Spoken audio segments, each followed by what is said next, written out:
സിദ്ദിഖിൻ്റെ arrest 2 ആഴ്ചത്തേക്ക് supreme കോടതി തടഞ്ഞു. അന്വേഷണവുമായി സഹകരിക്കണം. യുവനടിയെ ബലാത്സംഗം ചെയ്ത കേസിൽ നടൻ സിദ്ദിഖിനെതിരായ അറസ്റ്റ് നടപടി സുപ്രീം കോടതി തടഞ്ഞു. സിദ്ദിഖ് നൽകിയ മുൻകൂർ ജാമ്യാപേക്ഷയിൽ നോട്ടീസ് അയച്ചു തുടങ്ങി. കക്ഷികളിൽ നിന്നും മറുപടി ലഭിക്കുന്നതുവരെ അറസ്റ്റ് പാടില്ലെന്ന് വ്യക്തമാക്കി. ജഡ്ജിമാരായ വേലായം ത്രിവേദി, സതീഷ് ചന്ദ്ര ശർമ്മ എന്നിവരുടെ ബെഞ്ചിൻ്റേതാണ് നടപടി. സംസ്ഥാന സർക്കാരും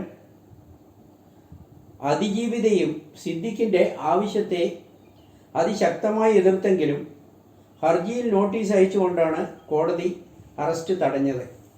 അന്വേഷണവുമായി സഹകരിക്കണമെന്നും സിദ്ദിഖിൻ്റെ അഭിഭാഷകരോട് കോടതി നിർദ്ദേശിച്ചു. സിദ്ദിഖ് മലയാള സിനിമയിലെ പ്രമുഖ താരമാണെന്നുള്ളതും പരാതിക്കാരിയുമായുള്ള പ്രായവ്യത്യാസവും അതിജീവിതയുടെ അഭിഭാഷകയും കേരള സർക്കാരിൻ്റെ അഭിഭാഷകയും കോടതിയിൽ ചൂണ്ടിക്കാട്ടി. പരാതി വൈകിയതും പരാതിക്കാരി 2019 മുതൽ 2022 വരെ ഫേസ്ബുക്കിലിട്ട പേജുകളും ചൂണ്ടിക്കാട്ടിയാണ് സിദ്ദിഖിന് വേണ്ടി ഹാജരായ മുകുൾ റോഹനിക് വാദിച്ചത്. മലയാളത്തിലെ അറിയപ്പെടുന്ന നടൻ കേസിൻ്റെ ഏതു ഘട്ടത്തിലും ലഭ്യമാകുമെന്നും എവിടേക്കും ഒളിച്ചോടിപ്പോയില്ലെന്നും മുകുൾ റോഹ്തഗി പറഞ്ഞു. എന്നാൽ ഹേമ കമ്മിറ്റി റിപ്പോർട്ട് സ്വീകരിക്കുന്ന നടപടികളും വിശദീകരിച്ച് റോഹ്തഗിയുടെ വാദത്തെ കേരള സർക്കാരിന് വേണ്ടി ഹാജരായ അഡീഷണൽ സോളിസിറ്റർ ജനറൽ ഐശ്വര്യ ഭാട്ടിയും എതിർത്തു.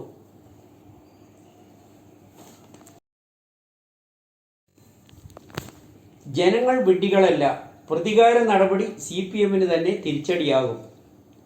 മുഖ്യമന്ത്രിയും CPM-ഉം അൻവർ MLA-യുമായി ഉണ്ടായ വിവാദങ്ങൾ ജനങ്ങൾ വിലയിരുത്തിയതിൽ ന്യായം PV അൻവറിൻ്റെ ഭാഗത്താണെന്ന് വിലയിരുത്തുന്നു. സർക്കാരിൻ്റെയും മുഖ്യമന്ത്രിയെയും ചോദ്യം ചെയ്ത ഒരു LDF MLA-യുടെ ഗതി എന്താകുമെന്ന് വ്യക്തമാക്കുകയാണ് സർക്കാർ. മുഖ്യമന്ത്രിക്കെതിരെ ആരോപണങ്ങൾ ഉണ്ടാകുമ്പോഴും പാർട്ടി നേതാക്കളും മുഖ്യമന്ത്രി പിണറായി വിജയനെ സംരക്ഷിക്കുന്ന അന്യായ നിലപാടാണ് സ്വീകരിക്കുന്നതെന്ന് ഭൂരിഭാഗം ജനങ്ങളും വിശ്വസിക്കുന്നു. ഈ നിലപാടുമായി മുന്നോട്ട് പോയാൽ അധികം വൈകാതെ കേരളവും ബംഗാളിൻ്റെയും ത്രിപുരയുടെയും ഗതിയിലാവും എന്നു തന്നെയാണ് രാഷ്ട്രീയ നിരീക്ഷകരും വിലയിരുത്തുന്നത്. ഇതിന് ഉത്തമ ഉദാഹരണമാണ് കഴിഞ്ഞ ലോക്സഭാ തെരഞ്ഞെടുപ്പ് ഫലം. ചോദ്യം ചെയ്യുന്നവരെ ഇല്ലാതാക്കുന്ന പഴയ നിലപാട് ഇനി കേരളത്തിൽ വിലപ്പോവില്ല. കാലം മാറുന്നതനുസരിച്ച് അണികളിലും മാറ്റമുണ്ട്. ഹൈക്കോടതി വിധി ഉണ്ടായിട്ട് 8 മാസം അനങ്ങാതെ ഇരുന്നിട്ടും അൻവർ സർക്കാരിനെതിരെ സംസാരിച്ചപ്പോൾ ഗോവിന്ദൻ മാഷയുടെ തീരുമാനം വന്നതും തകിടം മറിഞ്ഞു. PV അൻവർ ശത്രുവായി മാറുന്ന കാഴ്ചയാണ് ജനങ്ങൾക്ക് കാണാൻ ഇടവരുന്നത്. ഈ പ്രതികാര നടപടി ഒരിക്കലും ശരിയല്ല എന്ന് തന്നെയാണ് പൊതുസമൂഹം വിലയിരുത്തുന്നത്. പാർട്ടിക്ക് ത്രിശങ്കുവിൻ്റെ ഗതിയാകുമെന്ന് ചിലർ ചൂണ്ടിക്കാട്ടുന്നു. മുഖ്യമന്ത്രിക്ക് തലയ്ക്ക് വെളിവില്ലാതെ സംസാരിക്കുന്നു. വിചാരിച്ചാൽ 25 പഞ്ചായത്തുകളിൽ ഭരണം പോകുമെന്നും PV അൻവർ പറഞ്ഞു.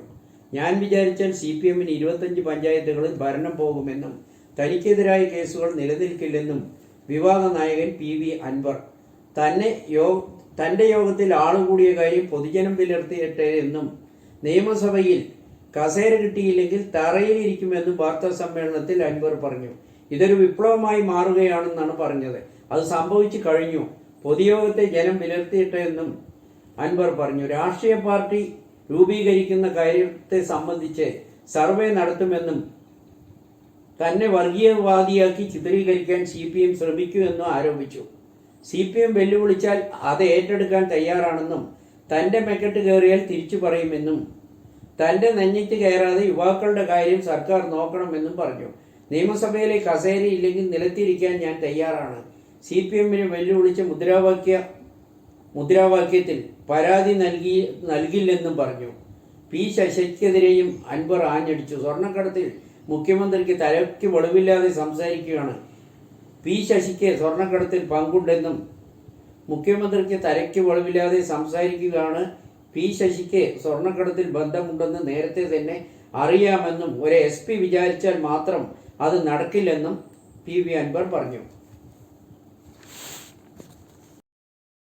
സ്ത്രീകൾക്ക് ഒപ്പം നിൽക്കാൻ സുപ്രീം കോടതിക്ക് ബാധ്യതയുണ്ടെന്ന് മന്ത്രി ആർ ബിന്ദു. ബലാത്സംഗ കേസ് പ്രതി സിദ്ദിഖിന്റെ മുൻകൂർ ജാമ്യവുമായി ബന്ധപ്പെട്ട് സുപ്രീം കോടതി വിധിയിൽ പ്രതികരിക്കുകയായിരുന്നു മന്ത്രി ആർ ബിന്ദു. പരമോന്നത നീതിപീഠമാണ് സുപ്രീം കോടതി. ബലാത്സംഗ കേസുകളിൽ സ്ത്രീകൾക്ക് ഒപ്പം നിൽക്കാൻ സുപ്രീം കോടതി ബാധ്യതയുണ്ടെന്നും സിദ്ദിഖ് ഒളിവിൽ പോയതുകൊണ്ടാണ് കേരള പോലീസിന് പിടിക്കാൻ കഴിയാതെ പോയതെന്നും മന്ത്രി ആർ ബിന്ദു പറഞ്ഞു. അൻവർ ഒരു ചെറിയ മീനല്ല, നടക്കുന്നത് കള്ളക്കടത്ത് സംഘത്തിന്റെ സ്വത്ത് വിഭജന തർക്കത്തിന്റെ ബാക്കിയെന്ന് BJP വനിതാ നേതാവ് ശോഭാ സുരേന്ദ്രൻ. വെട്ടിപ്പ് തട്ടിപ്പ് നടത്തിയ അൻവറിന്റെ വാക്കുകൾക്ക് ഇത്രയും പ്രാധാന്യം കൊടുക്കേണ്ടതാണോ എന്ന് ചിന്തിക്കേണ്ടതുണ്ടെന്നും ശോഭാ സുരേന്ദ്രൻ കൊച്ചിയിൽ പറഞ്ഞു. അൻവർ തീക്കൊള്ളി കൊണ്ട് തലചൊറിയുന്നു AK ബാലൻ. PV അൻവർ തീക്കൊള്ളി കൊണ്ട് തലചൊറിയുന്നുവെന്ന് CPM കേന്ദ്ര കമ്മിറ്റി അംഗം AK ബാലൻ. മതത്തെയും വിശ്വാസത്തെയും ദുരുപയോഗം ചെയ്യുകയാണ്. 5 നേരം നിസ്കരിക്കുന്നത് കൊണ്ടാണ് പക വീട്ടാകുന്ന ആക്ഷേപം പച്ചക്കള്ളമാണ്. നിസ്കരിക്കുന്നതിന് ആരും എതിരല്ല. ഈ തുറുപ്പുചീട്ട് അൻവർ ഉപയോഗിക്കുമെന്ന് നേരത്തെ അറിയാമായിരുന്നു. കള്ളനാക്കാൻ മുഖ്യമന്ത്രി ശ്രമിച്ചുവെന്ന ആക്ഷേപം ഉയരുന്നു. അൻവർ പറഞ്ഞ കാര്യങ്ങളിൽ അന്വേഷണം നടക്കുന്നുണ്ടല്ലോ. പറഞ്ഞ 4 കാര്യത്തിലും മുഖ്യമന്ത്രി അന്വേഷണം പ്രഖ്യാപിച്ചിട്ടുണ്ടെന്നും AK ബാലൻ പറഞ്ഞു.